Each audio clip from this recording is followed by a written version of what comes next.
Ilocano, sinasanay lang ulit natin ang ating congregation at ako na rin sa liturgy ng Ilocano for this month. So, 4 Sundays or almost 4 Sundays, Ilocano ang service natin. At yung pinanggalingan ko ng liturhiya natin ay ito, since 1980. 1989 pa yung translation ng Ilocano na ito, na ginagamit pa o tinatawag pa ang Episcopal Church na Philippine Episcopal Church. And kasama na rito yung meron kayo nito dati. Pero nasayang lang kasi yung steel cabinet ay napabayaan doon sa labas ng bodega na yun.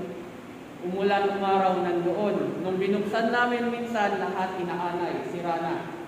So, I think ilan sa inyo ay may kopya nito, lalo na yung mga elders natin, or even sa mga dating members ng simbahan, meron nito. Himnaryo de Iglesia Episcopal. Himnal ng Episcopal Church. So, andito yun, mga Ilocano. Sa ngalan ng Diyos Ama, Anak, at ng Banal na Espiritu. Amen. Sa pagpapatuloy nating pag-aaral sa Gospel ayon kay St. Matthew, at ito ay sa pamamagitan ng pagpapatawad. And as we read again all the readings, na ulitin natin ng mga basahin, matatanong ninyo, ano ba ang role ng simbahan bilang agent o kinatawan ng pagpapatawad? Ano ba ang ginagawa ng simbahan dyan tungkol sa ganyang usapin? At yan ay isa lamang sa mga dapat natin isipin. May ginagawa ka ba ang simbahan bilang isang kinatawan sa pagpapatawad? Ngayon, balikan po natin ang dalawang pagbasa.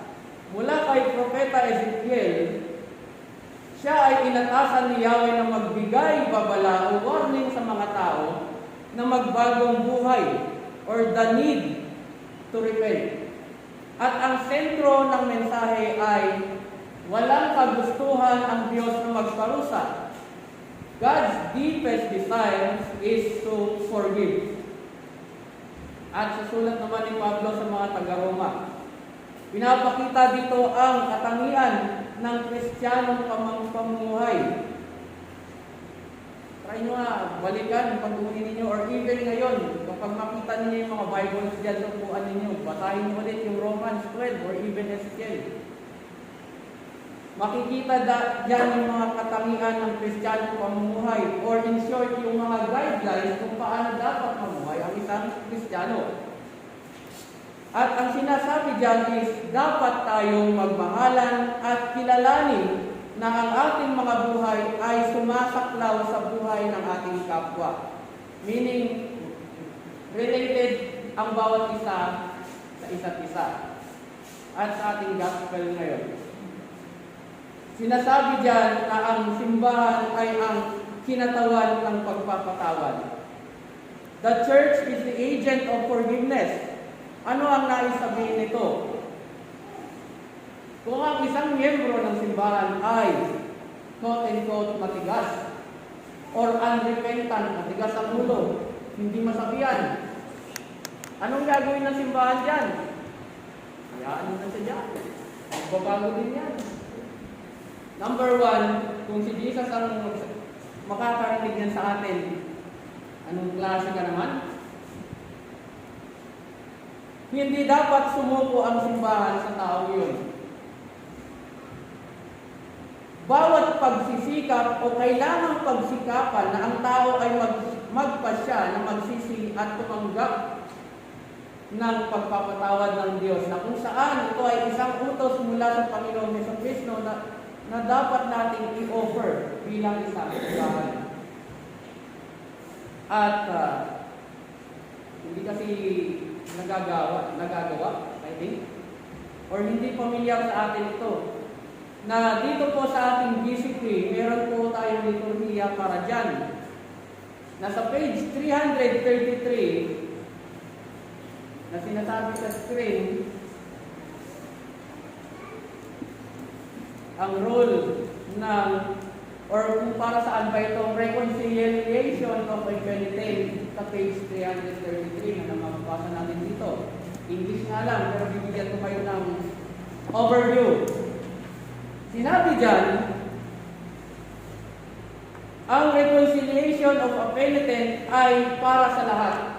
Available para sa lahat ng gustong magkamit nito. Father, pwede ba akong magsisi? Example din yan. Or brother, sister, pwede ba akong magsisi? Or pwede ba akong humingi ng patawad sa Diyos? Tulungan mo naman ako. At ang isang way is ipakita yung, or even meron tayong pwedeng gamitin dito. Ngayon nga lang ang challenge, English kasi. At kung maawatan, English. Masapang nga Ilocano or Uray, Tagalog. Ganun. Now, bilang taong simbahan, kung titignan po natin sa page 333,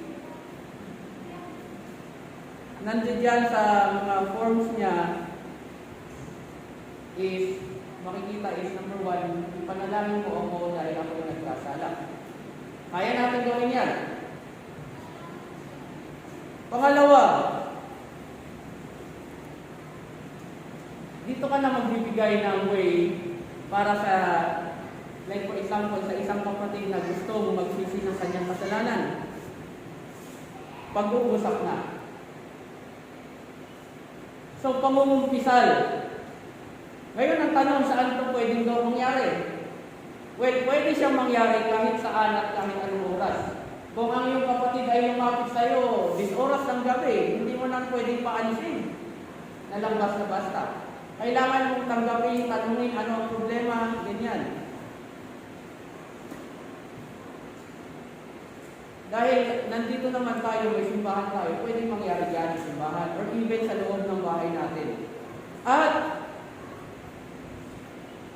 kung ang tao ay nangumpisal, may pinaka number 1 rule na hindi dapat mabalik is hindi dapat ito pwedeng malaman ng iba. Kung ano ang pinag-usapan ninyong dalawa, dapat lang ay manatili sa inyo. Secret, kailangan maging secret lang sa inyong dalawa. At tanging ang Diyos na lang bahala na tumulong sa taong nangumpisal patungkol sa kanyang problema. Now, dahil meron tayo dito, although even madalang na nagagamit, hindi naman necessarily kailangan kopyahin mo siya, ganyan-ganyan. But rather, tignan mo kung paano yung pagkakaayos ay kaya-kaya palang gawin. Kahit sa simpleng usapan. But, huwag lang natin kalimutan na ipanalangin muna ang tao. At the same time, yung ikaw. Kasi siya ang humihingi ng tulong sa iyo. Ngayon, so if God forgives, ano dapat ang attitude natin mga Kristiyano sa mga sinners? Sa ibang mga nakagawa ng kasalanan, gaya natin, na patuloy na nakagawa ng kasalanan. At meron akong suggestion na dapat natin tratuhin sila sa pamagitan ng S-I-N-S or in short, sins. Diba sabi dyan sa yeah. Number 1, balik mo ulit. S is save them. Iligtas mo sila. Ang isang taong nagkasala ay maaaring biktima ng masamang kapaligiran. Ang isumpa o parusahan sila ay inaalisan na sila ng opportunity na magbago. Sa ating gospel ngayon, si Jesus ay tinuturuan ng kanyang mga tagasunod na iligtas ang sinner sa pamagitan ng quote-unquote fraternal correction. Anong ibig sabihin ng fraternal correction? Dahil tayo ay isang kapatiran, samahan ng mananampalataya, that is, ang fraternal correction ay pagwawasto ng kapatiran. Now, ang very purpose ng fraternal correction o pagwawasto ng kapatiran ay ito. Para maiwasan ang pagkalat o yung pag-ulit ng kasalanan sa isang community. Kaya nga sabi dyan, ilapit mo sa simbahan, sa kapatiran. Sumunod ay, sabi dyan, invite sinners to repentance. Tatanungin ng isa, sino kaya ang magsasabi? Sino ang mag-initiate ng reconciliation o muling pagkakasundo? Diba, pag may nagkasala, sino ang pwedeng tumawag sa kanya? Titinginan. Ikaw na lang, hindi yuko.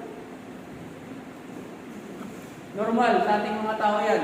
Kasi meron fear, may takot eh. Ayaw natin madamay. Ayaw natin tayo yung biglang.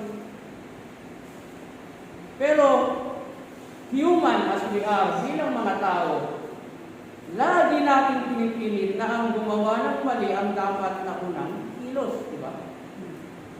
Pero mali eh. In our gospel today, it talks otherwise. Pero bago ko ituloy yan, dahil ang gumawa ng mali ang dapat na unang ikilos at yan ang ipinipilit ng tao, dahil yung nabiktima ay may sama pa ng loob. Ayaw niya pang lumapit doon, ayaw niya pang makita doon. Kasi nga masama pa yung loob. Matagal maghilom. It takes time to heal yung isang sugat o yung isang maling nagawa ng tao. At ang reconciliation ay mabagal na proseso. Aminin natin, napakabagal, napakatagal na proseso niyan. Gaya ng sugat na matagal maghilom. Pero, kahit na matagal maghilom yan, nandyan pa rin ang panahon. Time heals. They say, at sa pagdating ng takdang panahon, ang Kristiyano na ay susubukin sa kaibahan ng kanilang pananampalataya. Ako ay nabiktima ng isang masamang gawain. Itong masamang tao na gumawa ng masama laban sa akin ay hindi lalapit ever para sabihin, sorry bro, nagkamali ako. Hindi niya gagawin yan. So, dahil magkaiba kayo ng pananampalataya, magkaiba kami ng pananampalataya, paniniwala, habang tumatagal ang panahon, na dito pa rin sa ating isipan at puso yung ginawa niya, marirealize natin na ako bilang biktima or tayo bilang biktima ng masama. Pansinin niyo, hindi na mahalaga kung nagkasala ka o hindi sa akin. Yun ay nagiging pagbabago. Ang mahalaga, makausap ko yung tao to. Well, it's a challenge. Do that. Kapag nakinig na siya sa iyo, bro, alam ko nasaktan mo ako, sister, nasaktan mo ako. Pero, pwede ba? Gamutin na natin yung sugat sa pagitan natin.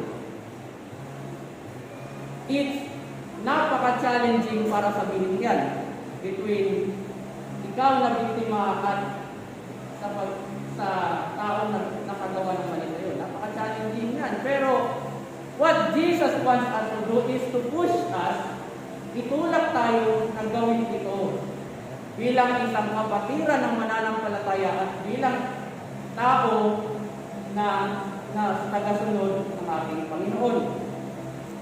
Kaya nga sinabi dito sa ating gospel, kapag nakinig siya sa iyo, naibalik mo na ang inyong pagsasamahan bilang magkakapatid. Ang biktima ay dapat pumunta doon sa offender dahil siyang nagkasala, yun nga, ay nawalan ng confidence. Kasi hindi na nakagawa na siya ng mali sa'yo, hindi na siya lalapit sa'yo. Iiwas na lagi yan. siya ng confidence para lumapit sa iyo. Now, remember the story. Adam and Eve. Anong nangyari? Si Eve, si Eva, ay tinukso ng isang serpent na kumain ng pinagbabawal na prutas. Tama? Ngayon, tikman mo ito, Adan. Masarap. Natukso rin si Adan. Kinain nilang dalawa. Anong nangyari?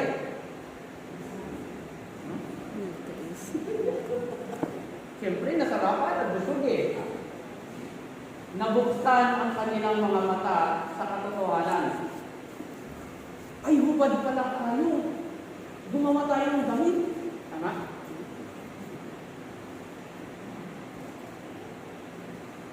Nung nakagawa na sila ng damit, narinig nila si God na naglalakad sa hardin. Andiyan si God. Tago tayo. Dahil sa takot nila, nagtatago sila. Adan, Eva, nasaan kayo? Hindi pa rin sumasagot.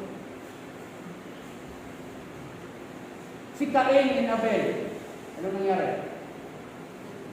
Kaselos naman. Si Cain, ang bata niyang kapatid ay hinatay niya dahil hindi nagustuhan ni Yahweh ang offering ni Cain. Mas nagustuhan pa yung offering ni Abel. So, nagselos itong si Cain, kaya ang ginawa niya, pinatay niya. Cain, nasaan ang iyong kapatid? Am I my brother's keeper? Intindihan niyo ba yung word niyo? Ba't mo sa akin nahanapin yung wala? Ano sabi ni God? Anong ginawa mo? Ang dugo niya ay sumisigaw sa lupa. And yung story ng lost sheep, yung nawawalang lupa. Isang shepherd, iniwan ang ilan? 99. At hinanap ang isa. Sa gitna ng kadiliman, hinanap niya kung nasaan na pagpag, yung tupa, at yun nga, dahil sa sungay niya, na ipit-ipit sa mga, ano ba tawag yun? Mga pagkatalahin ng kawin, whatever. Hinanap. So, mapapansin natin sa story na binanggit ko, sino ang naghanap? Sino ang lumalapit? Sino? Tangalin ba? Di ba si God? Always si God ang lumalapit sa atin. So, ganun yung gustong iparating sa atin ng gospel ngayon. Si God ay nabiktima ng mga ito, nila Adam, nila Cain. Siya yung victim dyan sa story na yan. Pero kahit na ganun, siya pa rin yung nagkaroon ng hanapin yung mga anak niya, yung mga tupa niya. So, yun ang tinuturo sa atin ng gospel, that sa letter I, invite sinners to repentance. Hanapin mo, tawagin mo. At sa letter N, never give up on sinners. Yan. Babasahin natin ang verses 16 to 17a. Mangikuyog ka, timaysa, when duwa pa'y, tapnong gapo, kadaguniduwa, when talo, asaksi, mapatalgadan, ti amin nasasao. Verse 17. Kat, no di na dun ganida, ipulong mo iti iglesia. Simbahan. Dito na papasok yung role ng simbahan. Kung sa kapatiran, bilang sa ating mga members, ay hindi pa rin tumalab na magbalik loob ang taong iyon sa kanyang pagkakagawa ng mali, yan na papasok yung simbahan sa school. Sila father, yung mga deacon, yung mga bispo, yan. Ang daan sa muling pagkakasundo ay nangangailangan ng pagtitiyaga. Patience. The same thing din sa loob ng ating mga tahanan. Pag merong pag-aaway between sa mag-asawa, sa magkakapatid, kailangan mo, di ba? Kung ang magulang nakita niya ang anak na nag-aaway, kailangan niya magpasensya na pag-usapan ang problema ng mag-aaway. Bakit sila nag-aaway? And sa mag-asawa din naman, tulad ng sinasabi sa Proverbs, huwag mong hayaang lumubog ang araw ng may galit sa iyong puso. So, pagtitiyaga. And letter S, surrender the sinner to God or authority. Ito na yun. Kung talagang matigas pa siya, ayaw niya, hindi siya nakikinig. At tumulong na. Yan na yun. Wala na tayong magagawa natin dyan. Hands up na tayo. Hindi ko say, bahala ka sa decision mo. Ipagpasa Diyos na natin. Let God do the rest. Kung ang sinner o yung nagkasala ay ayaw makipag-cooperate at nagawa na natin ang lahat, panahon na para isuko ang sinner sa Diyos at siya na ang bahala sa Kanya. Kaya kung babasahin natin ang verse 17b, sinabi dyan, "Ket no di na ipangag met iglesia, ibilang mo kahentin, ket agsing-singer ibuis." Huwag na natin pumunta pa sa pagkakataon na kailangan na putulin ang ugnayan ng simbahan at sa taong nakagawa ng masama. Yun ang sinasabi niyan. Separation or even itiwalay sa simbahan. Sa Episcopal Church, hindi pa naman nangyayari yan. Hanggat kaya, reconciliation pa rin, reconcile. So, ganyan ang sinasabi ng surrender. Huwag natin ikilit.